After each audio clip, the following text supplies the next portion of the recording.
Hey guys, Dmonty here with another video on Dragon Ball Z Dokkan Battle. So in today's video, we will have double fan art, one up top, one at the side. So I hope you guys enjoy that. If you guys have any of your own drawings you want to show throughout one of my videos, my email's in the description. Just send it on over and I'll make sure to show it for you.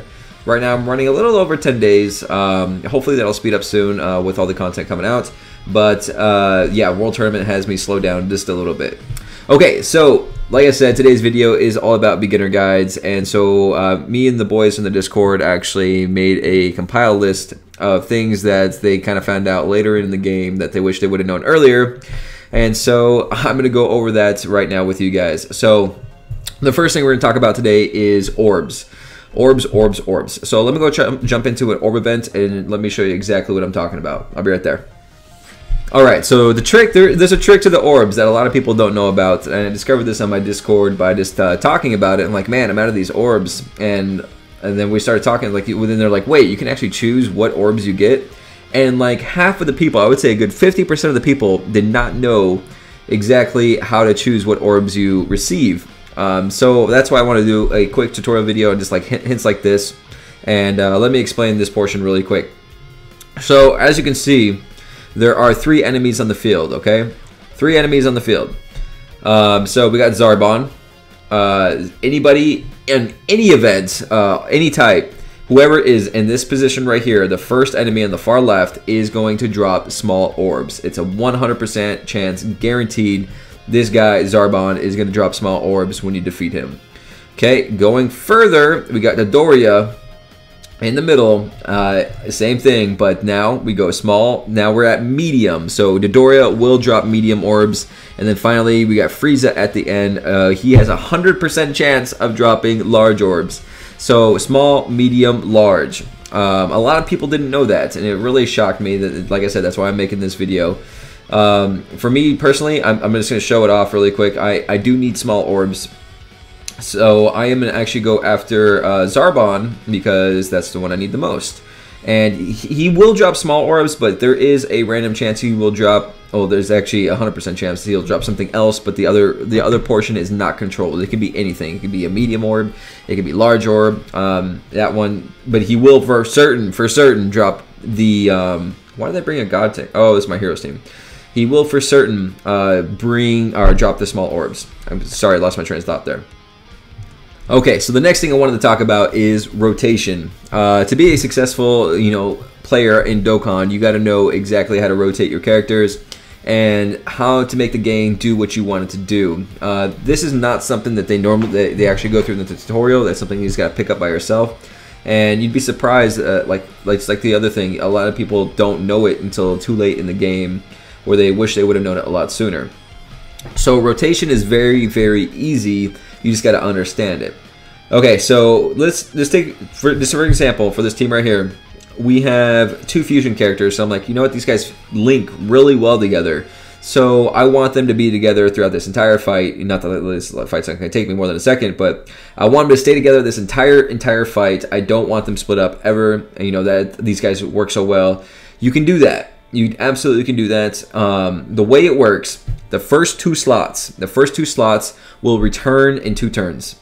So not next turn, the turn after. If I left this as is, God Tanks and Vegeta Blue will be back. Okay? First 2 slots are always 2 turns. The 3rd slot comes back in 3 turns. So in 2 turns, I will have God Tanks and Vegeta Blue, but I will not have Super Saiyan 4 Goku, if that makes sense. So you just gotta like play with it that way. Like put together like Super Saiyan 4 Goku and Super Saiyan 3, GT Goku. Put them together at all times, and that's how you keep them together. Just keep them in the slot 1 where Gotenks is, slot 2 right there, and then your like supporter or the units that you don't do as much damage or whatever. Just put them in the last slot, so slot 3, and that's pretty much it for character rotations. It's not as hard as you guys think. 3 turns, 2 turns. Okay. All right. So moving on to the next thing that I wanted to talk about, and that was types that are weak to what. So this is pretty well common knowledge because they have the wheel up there, and also it was gone through over the tutorial. But if you guys are like me, you skip everything. You're like, I don't need to read this. I'll figure it out. Skip. Yeah, so they go over it, but there is types disadvantages, which I'm sure you guys are fully aware of by now. But there are type advantages and type disadvantages. So all you have to do, if you ever forget what's what, just look up here on the top right. I can't click because it won't show anything. You'll see that strength is strong to physical. We have an arrow. Strength is moving over to physical. That means strength is stronger than physical. We have what is behind strength is AGL. So AGL beats strength. Strength beats physical. Physical beats int. Int beats tech. Tech beats AGL. So it's just like a circular wheel. If you guys ever get confused on that, it's always up there for you. How big of a difference does it make without dupe system? I believe the type disadvantage and advantage adds an extra 50%. So that is quite a big advantage. So if you look at it like right here, Vegeta Blue would do 50% less damage to Zarbon than Gotenks would. So it does make a big difference in the game just knowing that small factor right there. It works vice versa too. So say if these guys were AGL, Gotenks, since he's strong against it, would do 1.5 times the amount of damage, which does equivalent to a lot. Another thing to mention, another rule that bypasses this completely is crits, but I'm not going to go over that in this video. Alright, so just like I said, Gotenks is probably, we're going to keep the rotation just like I mentioned as well. Gotenks is probably just going to murder. Okay, Vegeta Blue. Yep. And then we are not going to get a super off there at the end, but hopefully that was enough to kill him. So I shouldn't have tanked with Vegeta Blue just because I have a type disadvantage, but I know, look at that damage. I know additional hit too. I know that he is maxed out in the dupe system, so there's a good chance that this will still crit. Didn't do it that time. Come on. And I'm getting supered. So I took 63,000 damage, and in a normal circumstance, I would take about half of that. Nice. And so now we have a type advantage. This guy's done. This guy's absolutely done. See yas. Okay, so next thing I wanted to go over, we did types. Let's see. Okay, next one's going to require me to be in the menu, so I will see you guys there. Be right back. Actually, no, well, let me show this really quick. Small orbs. Small orbs, 495 small orbs, just like I said. I will be right back. I'm going to go into my character list. I'll see you guys there.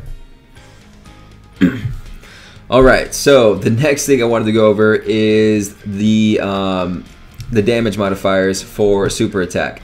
So there is there's 5 different damage modifiers that you can get on a unit with varying super attacks. I'll go over them right now. So obviously we got Vegeta. This one is a huge damage modifier. So the order it goes is huge being the weakest. Actually, I think there's actually something lower than huge, but not any units that you would actually use. So it goes huge, extreme, supreme, immense, and colossal. So I'll say it again: huge, extreme, supreme, immense, and colossal. So you look around really quick. So supreme damage, we go up a little bit. This guy right here has supreme damage. Not a whole lot of units have extreme damage anymore. I think Chaozu probably. Yeah, extreme damage. And then we go up a little further. We have supreme damage. Yep, supreme damage goes to immense. Rose has immense damage, so this is doing a ton of damage. And then it goes one step even further beyond colossal damage. Colossal damage. So that is the damage modifiers right there. Basically, the higher up there on the tier, the more damage you're going to do, the more super attack you raise. Okay? Alright. So another thing that this gets asked a ton in emails, like they just don't understand. So extreme and super types. This one can be a little confusing, but it's actually really simple once you understand it. So if you take a unit like Rose right here, you see in his leader skill, it's extreme type key +3, HP, attack, and defense. So what does that mean? Extreme type key +3. So I got a lot of emails of people building teams around the extreme modifier. So like they would go grab, I don't know, Chaozu and say, oh, extreme damage. That works. No. That's not the case. That does not work. So what that means, extreme and super like the classes, look above their names. Okay, so take an example, Kid Buu right here. Big shout to Animated Muscle. Kid Buu right here. Kid Buu right here has extreme AGL above his name. So what does that mean? That means that he is an extreme type character. Goku over here has super tech, so that means it's a super tech character. In blatant terms, what that means is the villains are all extreme, the bad guys are extreme, the heroes are super. So when you're reading units like Rose, you need to look at extreme type key +3. That's all villains that you put on his team are going to get all those buffs. That's what makes this card so good. And obviously his counterpart, Vegeta Blue, is the super units, same exact thing. So all good guys that are on the team are going to get that key boost, not extreme modifiers. Okay, so that pretty much covers that. Let's see what's next on my list here.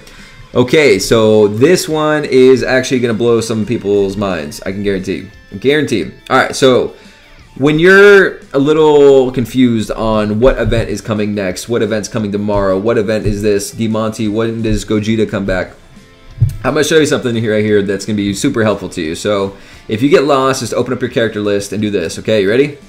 Monday, Tuesday, Wednesday, Thursday, Friday. Monday, Tuesday, Wednesday, Thursday, Friday. Yeah, that's a big one. So say we need Super Vegito, the AGL event, that's coming on Monday.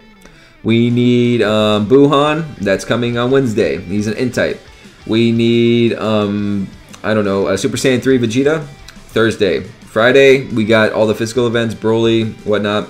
So the other exception to that rule is Saturday, Sunday. Saturday, we get all villains. Sunday, we get all heroes. So that's something you got to remember. Saturday, villains. Sunday heroes, but going by that, you always know what orb day it is. You'll always know what units are coming back, you know, at reset. So it's definitely a good tip to know. Okay, so another thing I wanted to cover really fast. This one's kind of obvious, but I want to make sure that it's in this video. Is super attack raising and training. Okay, so this one's very simple. For super attack, you always want to use units that have the same exact name to get 100%. Super attack buff. So actually, I got these guys locked up. Let me unlock these. So I'll just grab one of him really quick. So because I'm using the exact same name, exact same card, you will get a super attack buff. If the card is different in any way, it will not work. But if it's the same exact name and a different type, like say this card had a different Perfect Cell Angel was an Int type, and we had him for some reason, he would have a 50% chance of raising this guy's super attack, or 100% chance once you Dokkan him.